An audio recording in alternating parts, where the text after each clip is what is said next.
Hello guys, previous video में हमने देखा था टेक्स्ट को बोल्ड बनाना। इस वीडियो में हम लोग देखेंगे टेक्स्ट को इटैलिक बनाना। सो इटैलिक टेक्स्ट के लिए हम जो लोग यूज़ करेंगे वो है हमारे पास I element. So the I H T M L element represent a range of text that is set off from the normal text from for some reasons such as thoughts, idiomatic text, technical terms and taxonomical designation among others. So guys, जो I tag है हमारा, इससे हम text को italic बनाते हैं। And इसको use करने का जो मेन रीज़न है, हमें हमारा कुछ ऐसा टेक्स्ट है, मतलब बहुत सारे टेक्स्ट के बीच में कुछ हिस्सा ऐसा है जो कि हमारे नॉर्मल टेक्स्ट से अलग है किसी कारण से। जैसे हो सकता है हम किसी की थॉट को रिप्रेजेंट करना चाह रहे हो, हम किसी मुहावरे को दिखाना चाह रहे हो, हम किसी टेक्निकल टर्म को दिखाना चाह रहे हो, या हम किसी स्पेशल डेजिग्नेशन को दिखाना चाह रहे हो जो कि बहुत ज़्यादा इंपॉर्टेंस की है अदर्स जो डेजिग्नेशन हम यूज़ कर रहे हैं उनके बीच में। So historically, these have been presented using italicized type, which is the source of this element's I naming. So ऐतिहासिक रूप से हम लोग ऐसे टेक्स्ट को रिप्रेजेंट करने के लिए इटैलिक टाइप का यूज करते हैं, इटैलिसाइज टाइप का यूज करते हैं। भैया इटैलिक मतलब इटली वाला नहीं है, इसका मतलब है टेक्स्ट जो उसको थोड़ा सा राइट की ओर झुका करके हम लिख देते हैं ताकि एम्फसाइज हो उस पर। सो इसी वजह से इस टैग का नाम भी जो है वो आई रखा गया है। फॉर एग्जाम्पल, मैंने लिखा a programming language is a system of notation for writing computer programs. Okay, so यहाँ पे प्रोग्रामिंग लैंग्वेज एक टेक्निकल टर्म है। ओके, मुझे उसको अलग से शो करना है तो मैंने उसको आई टैग के अंदर एनक्लोज किया है। So let's do it on practical. So HTML folder पे राइट क्लिक किया मैंने, एंड इस फाइल को सबसे पहले मैं सेव करना चाहूँगा, एंड इसको नाम दे दिया मैंने 06 dash I dash E M भी हम देखेंगे इसी के साथ .html। ओके, देन यहाँ पे मैंने लिख दिया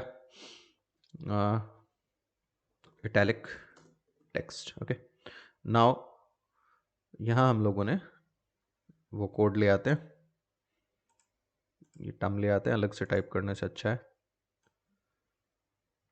ओके, सो इसको मैंने कॉपी कर दिया और यहाँ लाके मैंने कर दिया पेस्ट। फाइन, एंड इसको हम रन करके देख लेते हैं, open in browser. Fine, so A programming language is a system of notation for writing computer programmes. ये पूरा इटैलिक में लिखा हुआ है, पूरी टर्म को रिप्रेजेंट कर रहा है। अच्छा, एक चीज देखोगे, ये पूरा का पूरा ऐसे ही आ रहा था, क्यों? क्योंकि मैंने आई को क्लोज नहीं किया है गलती से, सो रिजल्ट हमारा गलत आ रहा था। जबकि केवल प्रोग्रामिंग लैंग्वेज जो है वो इटैलिक में आना चाहिए था, तो मैंने आई को यहाँ पे क्लोज किया एंड पेज को रिफ्रेश किया। सो केवल प्रोग्रामिंग लैंग्वेज जो है वो अब इटैलिसाइज्ड आ रहा है। ओके, सो आगे बढ़ते हैं हम। अब जैसे सपोज ये मेरी थॉट है, यू वुड लव मी, कि तुम मुझे प्यार करोगे, है ना? तो इस थॉट को अलग से रिप्रेजेंट करने के लिए भी हम क्या कर रहे हैं, आई टैग के अंदर इसको एनक्लोज कर रहे हैं।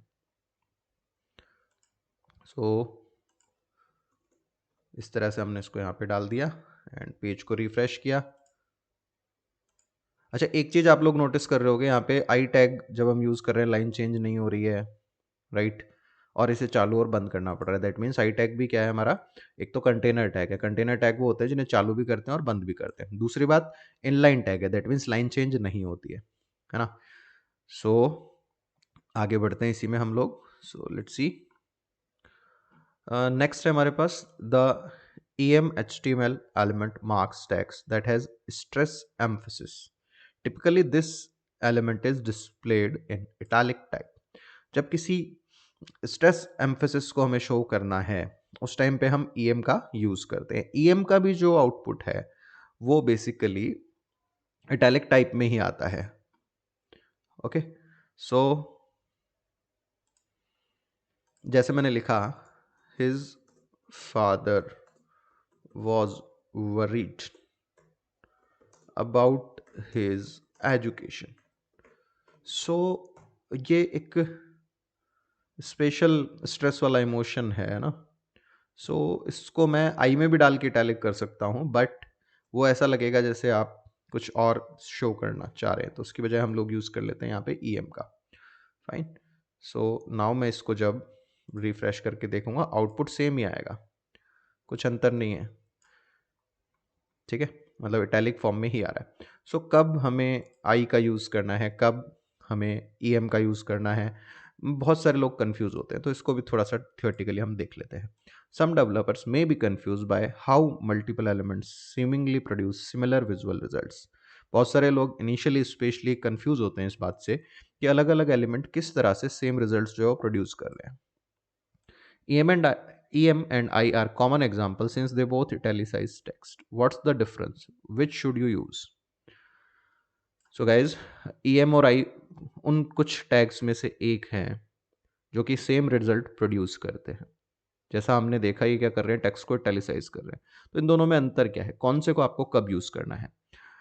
By default the visual result is same, दोनों का विजुअल रिजल्ट सेम है। However the semantic meaning is different, इनके सिमेंटिक मीनिंग अलग अलग है। जैसे बी और स्ट्रॉन्ग में था वैसे ही आई और ईएम में है। The EM element represent stress emphasis of its contents, while the I element represent text that is set off from the normal prose, such as a foreign word, fictional character, thoughts, or when the text refer to the definition of a word instead of representing its semantic meaning.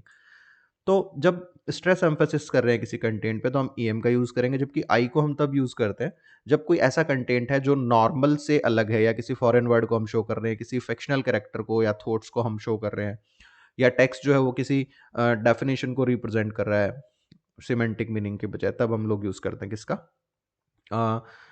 E M tag का। Okay, सो जैसे title of work वगैरह है, name of book और movie है, तो उनके लिए हम ई एम या आई दोनों ही लगाते हैं।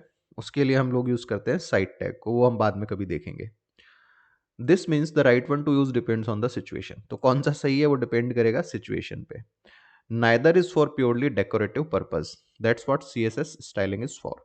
दोनों में से किसी को भी केवल डेकोरेटिव पर्पज के लिए यूज नहीं करना चाहिए। अगर डेकोरेटिव पर्पज के लिए आपको यूज करना है तो उसके लिए हम CSS में इनकी स्टाइल्स देखेंगे। Okay guys, so this is all about I and EM.